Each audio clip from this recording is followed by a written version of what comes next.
Hi guys, how's your day today? I hope it's as good as mine. I'm back with 3 new stories for you. Let's go to the first story about an entitled father who invites his sons on expensive vacations and then ignores them all the time. Enjoy the stories, guys, and don't forget to like and subscribe. So I just got back from the most exhausting Thanksgiving week of my life at a fancy ski resort with my dad, 60 male, and stepfamily, 60 female stepmother, 26 female stepsister, 30 male stepsister's boyfriend. This is just the latest in a long line of expensive vacations my brother, 26 male, and I, 28 female, have attended with them over the past few years. My dad always hypes up the trip for months in advance, and any excuse for not attending is met with an extreme guilt trip, with the subtext being that we don't want to go because we love our mom more than him. They have been divorced for 15 years. Everyone is over it but him. He essentially refuses to let us say no. And because the trips are invariably expensive and fun, it's easy to make us look spoiled and ungrateful for not wanting to go. The problem is, once we get to whatever fabulous destination, my dad completely ignores my brother and I in favor of our stepfamily. He doesn't ask us a single question about our lives, never makes an effort to include us in the conversation, and flat out ignores almost everything we say, unless it's a very basic direct question like, "Where are we going for dinner tonight?" Or he's exaggeratingly chastising us for something silly like accidentally breaking a wine glass while washing dishes. Neither of us can ever express an opinion on anything, even something as simple as what to have for dinner, because dad and stepfamily just ignore us, and we end up doing whatever they want anyway. Brother and I essentially go mute the entire trip and just try our best to enjoy the skiing, safari, Alaskan cruise, etc. together without the rest of the family. He has no interest in us as human beings beyond the most basic animalistic "I love my children," and the stepfamily couldn't care less about us. Though every once in a while, one of them tries to include us in a conversation, which is so shocking we hardly even know how to respond. My dad, his new wife, her daughter, and her boyfriend are a very close-knit little group who talk constantly and spend a lot of time together. Stepmom and stepsister are both very emotional and needy people and require almost all of my dad's attention, whereas my brother and I are very easygoing and independent. I think he truly believes that we are enjoying ourselves on these vacations because we are both emotionally strong and independent people, and neither of us are, usually, visibly upset. Sometimes I do completely shut down and stop responding to him, and he doesn't even notice. The saddest part is that my brother and I are both fun, funny, smart, successful, and financially independent young adults. We both have lots of friends, interesting hobbies, and a lot to contribute to the conversation. But my dad and his new family just don't care. To them, we're about as compelling as a slice of stale bread. I would start to seriously question my own worth as a human being if I didn't have the counterpart of my mom and stepdad, who love us both unconditionally and truly enjoy talking to us and being a part of our lives. They love us for who we are and find us interesting adults to have a conversation with. It's so pleasant and relaxing being with them on holidays and vacations. Paradoxically, my dad's insistence that I go on vacations with him to prove I don't love my mom more than him actually makes me love my mom more than him because she treats me so much better when we're together. Being on a long trip like this is so stressful, especially over a holiday when we could be with other relatives who truly care for us. That my brother tends to drink a lot, and I end up relying heavily on medication to get through each day. I know this isn't healthy, but I don't know what else to do. These vacations make me feel like I'm not even a human being, and by the time I get home, I'm an exhausted shell of myself. How can I get out of future trips like this without causing epic family drama with my guilt-tripping father and overly emotional stepmother? I just can't keep doing this. It's not fair to me or my brother, and it's really bad for our mental health. Edit. One other complication factor that I should have mentioned. Dad and stepmom are extreme do-gooders who see themselves as utterly socially, politically, environmentally virtuous, etc., etc. Dad also still feels wronged by my mom for their divorce 15 years ago. Both of these things make it virtually impossible for him to see that he is the bad guy in any situation ever, especially where family is concerned.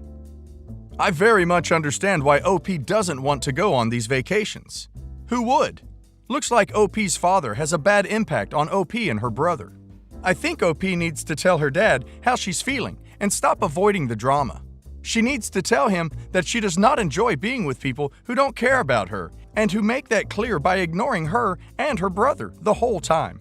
The next time he proposes a trip, OP should give him specific examples of the way he ignores her, then tell him no thanks. My future sister-in-law seems like bad news, and there are red flags everywhere. I, however, only know the parts I have witnessed firsthand or have heard from my brother secondhand. Therefore, I turn to you for my ranting and for any advice should someone have some that has been in a similar situation. If anyone who reads this has an identical twin, my brother and I are close. Closer than best friends. I would put my wife 1A and my twin 1B in terms of people I care about.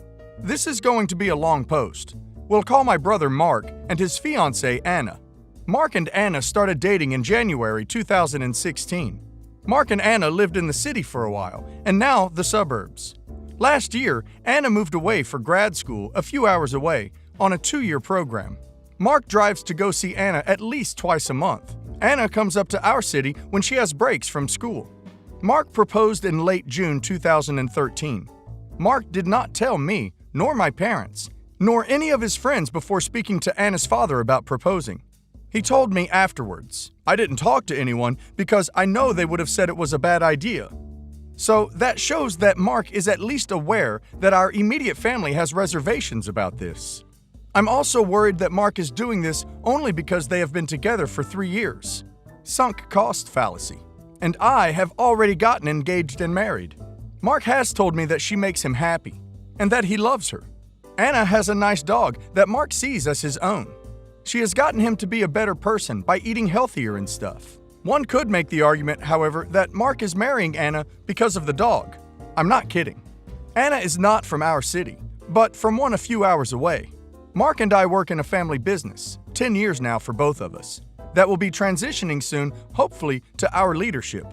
The entire time, Anna has been pressuring Mark to move away from our hometown and leave the company that has been in our family for almost 90 years. We would be 4th-generation owners. This has been going on for 3 years. She tries to pressure him into leaving by saying that our city, major American city, is a dump, and the people are terrible. She keeps threatening to leave him if he doesn't move away, saying he could work somewhere else and that our company does not matter. I don't know how to put this. She seems like a mean-spirited person. She's super critical and rude to servers at restaurants we've been to over a smudge on a glass of wine. Another time, Mark and I had our birthdays last year at our favorite local brewery and had a ton of food left over after everyone was leaving, just sitting there covering this long table. These 2 random girls we didn't know had come over a couple of times to grab a cookie or whatever. And after like the 3rd or 4th time, I caught them in the act and just stated plainly and bemusedly, "You can just ask if you'd like some." Not angry, just amused and annoyed that people can't be adults. These girls went back to their spot across the bar. This is not something to lose your mind over. Anna then walked over to them, took out her phone, and got in their face. She asked them, with her phone recording in their face, "Why do you think it's okay to steal?" And other stuff, talking down to these girls like they were toddlers about how stealing is bad and stuff. It was embarrassing and cringy. This turned into shoving, insults, and accusations between both parties. My wife ended up apologizing to the brewery manager to smooth things over. I am not going to sugarcoat this. Anna and my wife do not get along. It's to the point where at family functions they both coexist but do not talk. They both think the other one hates them. And there's some just plain old stubborn animosity. I'm not going to go into all the minor details, but let's just say that I don't think this is changing anytime soon. The next part is basically my last straw. My wife and I got married 3 months ago on Labor Day weekend. Mark was my best man, and Anna was attending the wedding. This entire wedding weekend, she was terrible. From belittling Mark about the seating arrangement because she couldn't sit with him, we had a head table. That she had to drive up from grad school for our rehearsal dinner. Anna reamed Mark out about how pictures took too long in front of my wife's extended family. She had a scowl on her face the whole time. So when we got our pictures back of the wedding from the photographer, You can see Anna glaring while my wife is having her father-daughter dance. But the last straw, Anna did not stand up when my wife came down the aisle. She stayed glued to her seat, facing forward. This is a person that hikes routinely and has no ailment whatsoever. I'm not kidding. When my mom's friends who didn't know Anna pointed this out to my mom, it's an embarrassment to Mark, my family, and an insult to my wife. At this point, I'm done with trying to be friends with Anna for the sake of my brother. Last night, we were playing PS4 online. Mark told me he had to take a call from Anna. Mark left his headset plugged in with the microphone on accident. I heard her threaten to leave him again and some other stuff. Today I talked to Mark and I could see the toll this has been taking on him. Mark and Anna have set their wedding date, taken engagement pictures, booked vendors, etc. I know my parents, especially my mom, don't see Anna as someone good for Mark. My wife called this back in 2016 and looks like Nostradamus. I want my brother to understand that he doesn't need to accept being treated this way. Do I just outright tell him? Our relationship is strange because even though we are extremely close, Mark has a tendency to take whatever I tell him about something that's hard to hear and think I mean the exact opposite. If anyone has ever dealt with a close friend or sibling that is settling for someone like this, let me know. It must be hard when you don't like your closest person's other half. Also looks like it's all the family who don't get along with her. In my opinion, OP needs to speak to his brother and tell him everything. He just needs to do it very calmly, giving him facts and arguments. If OP's brother has kids with her, he will be more stuck. I think OP needs to speak with him as soon as possible, because otherwise it might be too late. When OP says she's a bad person, he's also saying you've chosen a bad person. That's hard to hear, and I can see how OP's brother chooses to stay with her and hope it improves, rather than admit to his whole family that he was wrong and they were right. It's worth noting that I am a very short 5'3", skinny, and effeminate guy. I am gay, and while I'm not 100% out of the closet, everyone already knows or assumes by my voice, which is something I can't really control. I don't see my cousin often. She lives with my parents while going to college, and I visited my home for Thanksgiving. I go to college out of state, and saw her with the rest of my family. She is very tall for a woman, and is a college athlete, with at least 40 pounds on me.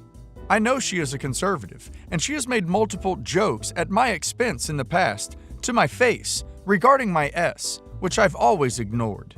This Thanksgiving dinner, she was loudly making fun of the fact that I was helping to cook. I was the only man doing so. Everyone else in my family, save for her parents, who we are all estranged from, mainly due to drug use, is left leaning and doesn't support her jokes or attitude, but never speaks up to criticize her. Her parents are extreme conservatives and treated her very poorly growing up, and this is often used as a defense for her behavior by my family, who says that we should understand her circumstances. This really means that I have to understand it, because I'm the only target of her behavior. They never speak up, and I've learned to suck it up because I don't see her that often. My mother and father grew up in extreme poverty themselves. We are now safely middle class, and have a lot of sympathy for her and tend to ask a lot of me with dealing with her because of this. She had been making fun of me for 10 minutes while I was helping to finish up the final preparations and bringing the dishes to the table. This was in front of everyone, over 10 people, all who supposedly don't believe in the same things, and nobody said anything. She said the F word 3 times while I was bringing out food, which she hasn't done before, openly to my face. While bringing the food, I accidentally dropped the cranberry sauce on part of the table, and what might have been a tablespoon's worth of cranberry sauce landed on her shirt. Everyone agreed that it was clearly an accident after the fact, but she didn't believe it, ignored my sincere apologies, stood up and said I was being a coward, and rapidly S me hard across the face twice before shoving me hard against the wall. I have multiple small bruises on my back and left shoulder from this. My dad stepped in between her after she made it clear that she was going to continue, but the issue was de-escalated, and everyone asked that we continue dinner. My cousin jokingly apologized, "Sorry you're so clumsy," and then basically started to eat almost immediately after. I left the room in tears after a brief minute of disbelief and drove back to school without saying goodbye to anyone. I got sympathetic texts from my mom who, despite taking my side officially, continued to defend her and an uncle. Plus, aunt of mine told me I was being extremely dramatic, and I've gotten call after call, 6 in total, from adult relatives who expect that I be okay with what happened, and that I need to understand her history. My cousin ended up only yesterday sending me a paragraph text of an apology that is better, but basically still blames me. I know this seems easy, but I have a room full of people who taught me right from wrong, calling me and saying that I need to accept this and that it's the way it is with her and that she'll get better over time.